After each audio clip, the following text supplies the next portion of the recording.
Welcome to G Fun Facts Online. Let's get straight to it. You've felt it before. You grab your favorite bag of chips and it feels a little light. A box of cookies seems to disappear faster than it used to. This isn't your imagination. It's a phenomenon called shrinkflation.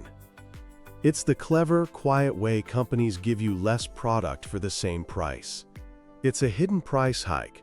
And while economists blame rising costs, the real story is much more fascinating. It's a story about your brain, its hidden biases, its mental shortcuts, and how companies use a field called neuroeconomics to trick your mind into thinking you're still getting a good deal. We're going to explore the silent squeeze and how our own brains are complicit in the deception. Our brains are built for efficiency.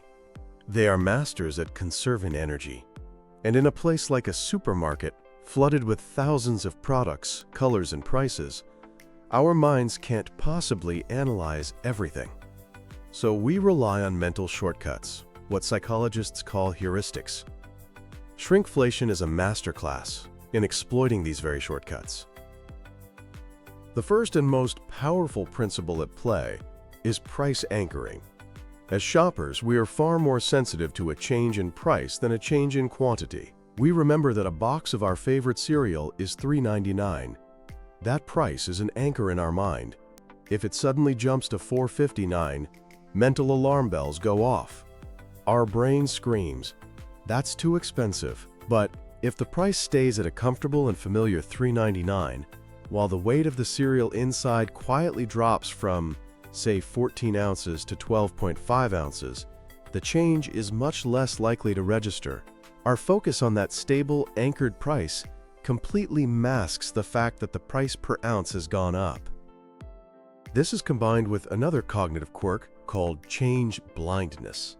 We are surprisingly bad at noticing small, gradual changes in our environment, especially when we aren't looking for them.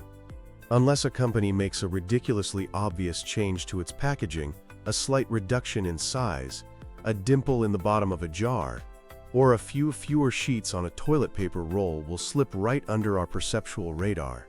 This concept is known in psychophysics as the just noticeable difference.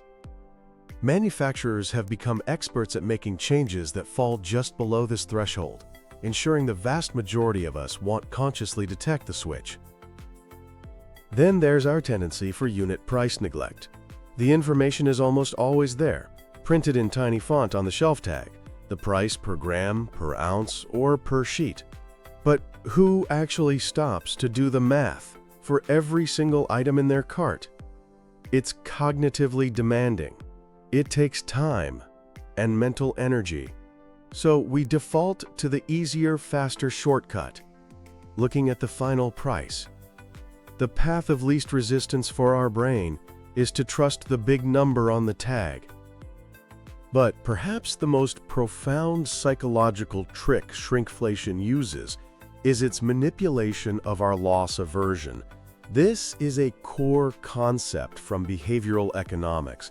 Humans feel the pain of a loss about twice as intensely as they feel the pleasure from an equivalent gain. A direct price increase is a clear, tangible loss. You are physically giving away more of your money. It hurts. Shrinkflation brilliantly reframes this. The price stays the same, so that immediate pain of paying is completely avoided. The loss, the smaller quantity of product, is less direct, less salient, and often isn't even discovered until you get home.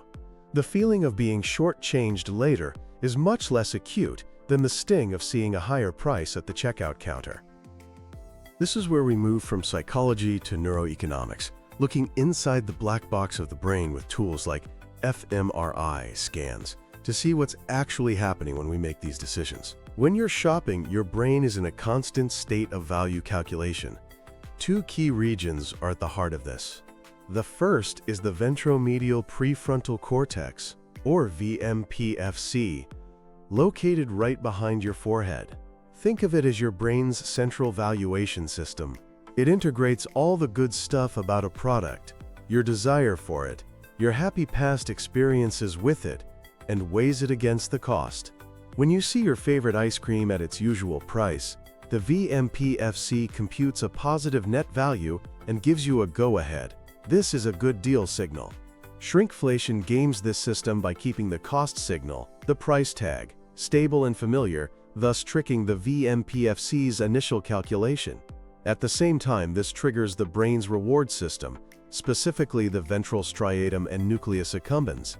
Seeing a beloved product at a familiar price releases a little hit of dopamine, the feel-good neurotransmitter. This reinforces your decision, making you feel good about your purchase and strengthening your loyalty to that brand over time. Now, let's look at what happens with a direct price increase. This activates a completely different part of the brain, the insula.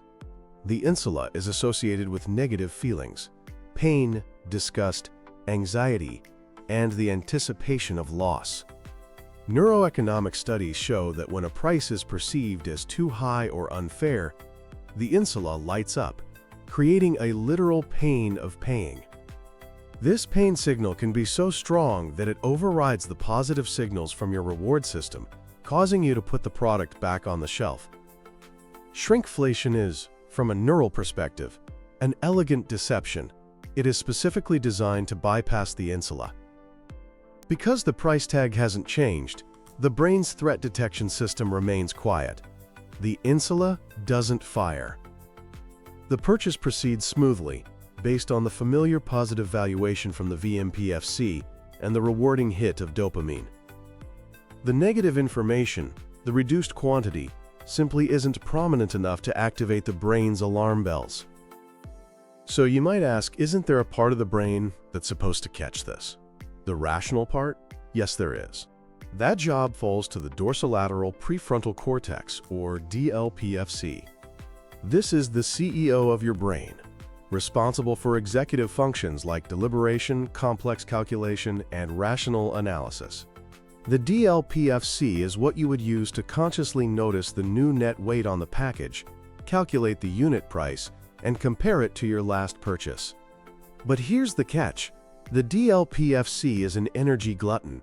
It consumes a huge amount of mental resources. And your brain, being a cognitive miser, prefers not to engage this powerful tool unless it's absolutely necessary. A routine trip to the grocery store is typically run on cognitive autopilot, relying on the faster, more intuitive systems we've already discussed. Shrinkflation thrives when our DLPFC is disengaged.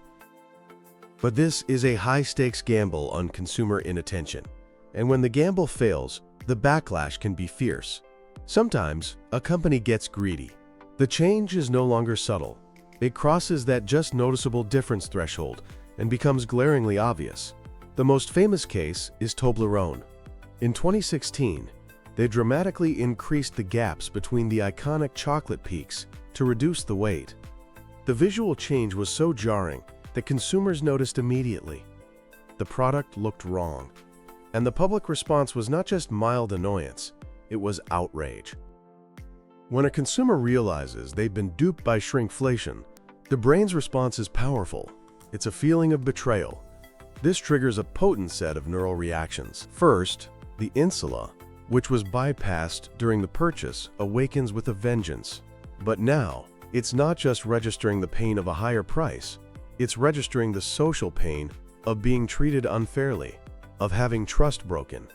Studies show this feeling of unfairness can be far more damaging to a customer relationship than a straightforward, transparent price hike. Next, the amygdala, the brain's threat detection center, sounds the alarm. The brand that was once a trusted friend is now reframed as an adversary, a trickster. This triggers avoidance behavior, leading the consumer to actively seek out a competitor's product next time. In our digital age, this personal feeling of betrayal gets amplified. Social media platforms turn one person's frustration into a viral firestorm. Seeing others share their outrage provides social proof, validating and intensifying the negative emotional response. This creates a public relations nightmare that can do lasting damage to a brand's reputation. This backlash reveals a critical point. While our brains can be tricked in the short term, the discovery of deception leads to a deep and long-lasting erosion of brand trust. From a neuroeconomic view, trust is a valuable asset. It reduces the cognitive load of future decisions. When you trust a brand, you don't have to engage your energy-hungry DLPFC every time you buy it. Once that trust is broken, it is incredibly difficult to rebuild.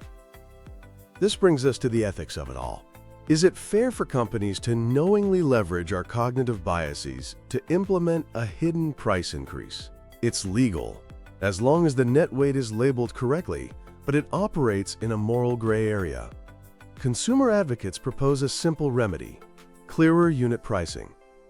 Imagine if the price per 100 grams was the most prominent number on the shelf tag. This would force our deliberative, rational brain systems to engage, making shrinkflation almost impossible to hide.